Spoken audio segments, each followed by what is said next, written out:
All right, let's talk about figurative and literal language.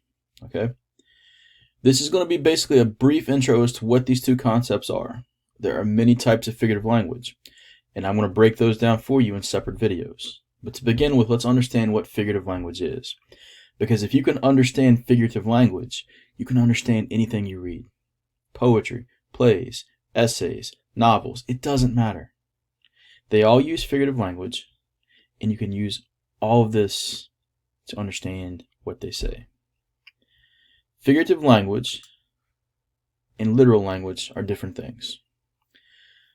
Literally means the words function exactly as defined. There is no deeper meaning. Okay? Literally, the car is blue. It means the car is blue. He caught the football. It means he caught a football. Like, that's all that means. Okay? There's no deeper meaning. There's no symbolism. There is no comparison. There's no analogy. Nothing. Straightforward, to the point, says what it means. Figurative language, on the other hand, is a little different. You see, figures of speech start to come into play. Okay? Figurative language means you have to figure out what it means because there's a link in there between the image it creates and the idea it's trying to convey, and it's there so that you can put on your imagination and your life and your meaning and your truth to the work. I've got your back.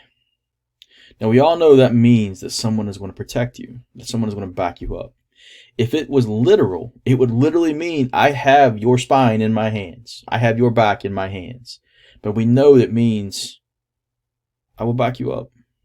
I'll protect you. I'm with you. Okay? You're a doll. That's telling someone they're nice, they're pretty, or something like that. It's not saying you're literally a doll. If I was saying you're literally a doll, I'd be like, here's a Funko Pop. You're literally a doll. Okay? Two different meanings. Now, figurative language, as I've told you, is a link between the writer's ideas and the reader. It helps paint a picture. It makes things less boring.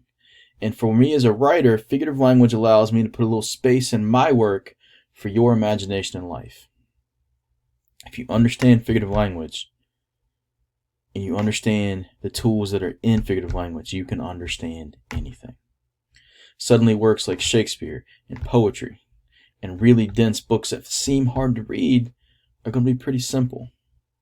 Because you're going to understand that these authors are using figurative language to say a lot with a little. And that's huge as a writer. It's huge as a reader. Okay? So we're going to break down some examples of figurative language in further videos, but this is the most basic thing you need to know right here. Literal language means the words function exactly as defined. Figurative language means the words have a deeper meaning that you have to figure out. Have any questions? Let me know.